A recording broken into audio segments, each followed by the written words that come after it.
Hello, it is Diane Cox here, and at this very moment it is 0 degrees Neptune in Aries. It's finally moved into Aries. It's dipping its expansive toes into Aries, Neptune, this big moment. Neptune hasn't been in Aries for 150 years.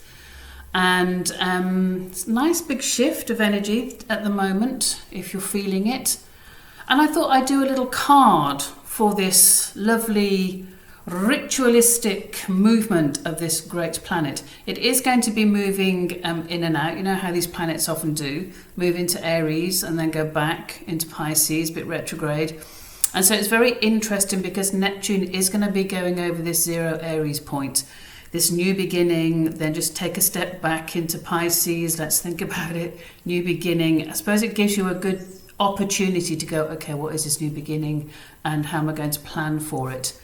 There'll be a lot of people feeling like the shift of energy, again the endings and the beginnings, the death and the rebirth. Okay, so I thought I'd do a card for this lovely moment. Obviously, and it's going to happen for us once in 2 lifetimes. So I picked up the Mythic Tarot deck to have a little go, and I'd started to shuffle, and I was like, okay, let's have a think of this moment. Let's draw a card for this moment and the new energy coming in, and what it could mean for anyone who comes across this video and this reading. And I literally picked up the cards. I started thinking about this moment of Neptune coming into Aries, 0 degrees, big shift of energy, blah blah blah. And a card just like fell out immediately, just like, no, me, pick me, here I am. And the card that it was is the High Priestess. Okay, what a lovely card that is to come out into the open with a Mercury in Neptune in Aries. I'm thinking about Mercury because Mercury is the person that comes and helps the High Priestess here, which is represented in the Mythic Tarot by Persephone.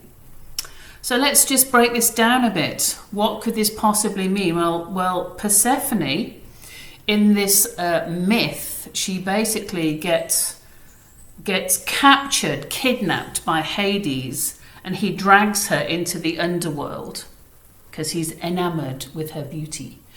He sees her and then like grabs her, and while she's in the underworld, he tricks her to eat of the pomegranate. And once she has eaten in the underworld, she has to basically stay there because it's like taking in, it's like the old classic magic, put a spell on some food, give it to someone, and then they've eaten it, and then they've imbibed the spell. Hades, Pluto, was very good at that. So what happens here is Persephone, because her mother Demeter wept and lamented the loss of her daughter, she basically stopped the earth from growing, and that's what winter is. And the autumn, winter, the autumn, everything starts to kind of die back, and then the winter, everything's barren. And you probably know the myth. What happened is Demeter kind of negotiated with Hades, or Hades negotiated with her, because obviously everyone was starving and they didn't have food and all that stuff. And so Persephone stayed half of the time, not actually half the time, because winter still came, but she had to go back into the underworld while winter was on, and then spring and summer was when Persephone came back up. Anyway, what does that have anything to do with Neptune in Aries? Because we're looking at the symbolism here, and the symbolism of the High Priestess, Persephone, going into the underworld here is the going down deep into the unconscious, going down into the hidden potentials, going down into that which you have not yet brought up to the surface for your own good, going down and finding out that which needs to be released and let go of. Okay, and the most obvious thing here is she's the High Priestess. She's the High Priestess. She's a figure who is highly trained, highly competent, highly gifted, talented. She has many talents covering many aspects of life on and not on Earth. Okay, so the High Priestess is about knowing the wisdom, feeling the wisdom, being unafraid to descend into the unconscious, not being afraid to go down and look at yourself, to face your shadow, to integrate the shadow. And what you have here, obviously, she's holding these narcissi flowers, narcissus. They're often related to death because of their white colour and the fact that they grow in winter when everything is barren. But also the narcissus flower, before it got kind of, linked with Narcissus and the myth of him falling in love with himself. The narcissus is also about love, actually. So I think this for me today also relates to this uprush. If you're very familiar with the whole kind of choice we have of moving from the 3D into the 5D, the ascension stuff, not leaving your bodies, but refining your spirit, refining your soul, refining you, kind of upgrading your spiritual behavior, your actions in the world, okay, which is what this moment is about. The opportunity to rebirth yourself with this Neptune in Aries. Aries is obviously fire, it's warrior.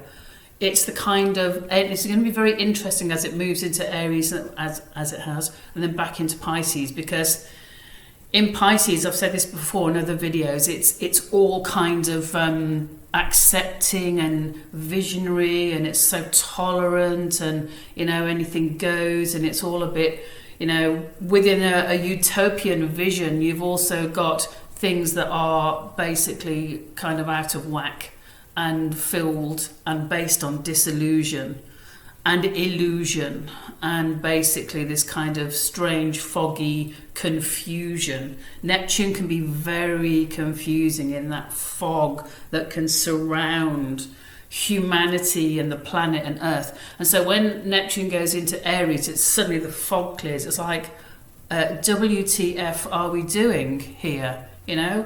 What have we been putting up with, and why have we been putting up with it? This is just bonkers. So there's a whole different kind of energy coming in. Nice, it's Aries, pioneering, leading, fearless, courage, all that kind of stuff. Yes, Aries can also be a bit pushy, a bit direct. But let's see, it's how we use it, isn't it? It's what astrology is all about. And it's what the tarot is about. It's the bridge between the conscious mind and the unconscious. And the astrology is about the best way to use your talents, to use the abilities that you have, and make a choice of what you're using and what you want to diminish, because it's not very helpful to you, okay? So basically, here is the moment of Neptune in Aries and the High Priestess. And it's also, the priestess is about intuition, it's about your personal magic, it's about being connected, it's about feeling yourself, knowing yourself, loving yourself, and radiating that love, as I always say, out into the world. You cannot love anything truly until you love yourself, and that includes the shadow, integrating the shadow. So here's a moment of truly loving yourself. As I often say, when you look at the world, and the kind of state of some of it, where it's like a total disrespect of many things, the earth, the trees, plants, animals, other humans, that's all based on a lack of respect of self. Because if you don't respect or love anything within yourself, how can you possibly love anything in the earth, around the earth, on the earth, including, the kind of neighbourhood that you live in?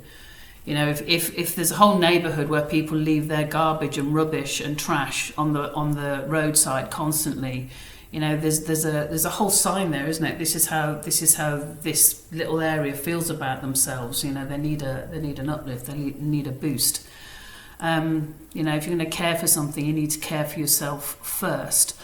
One thing that's also on this card that I haven't mentioned yet is those two pillars.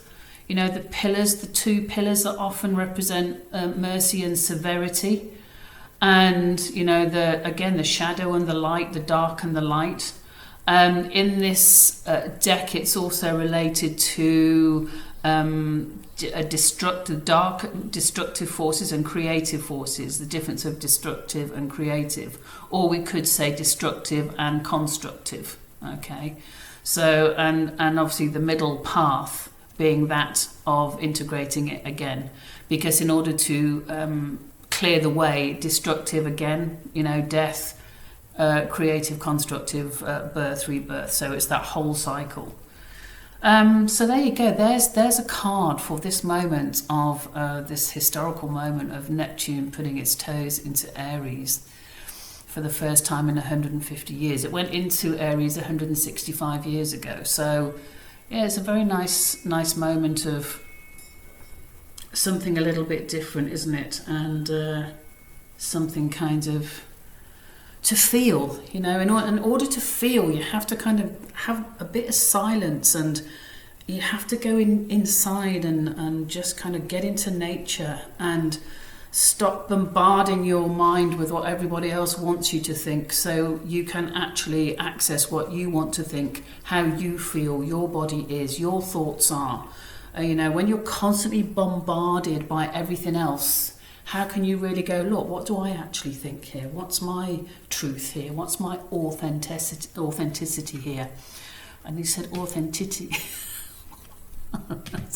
Authenticity. Anyway, let's get the titties out of the mind and let's get back onto the High Priestess. So there you go. 0 degrees Aries, Neptune in Aries. It's a lovely moment and enjoy it. Hope you feel the shift and use it well. And thank you very much for watching. I will be back actually in a few seconds because I'm going to do the card for April 2025. So big love to you. Have a great month.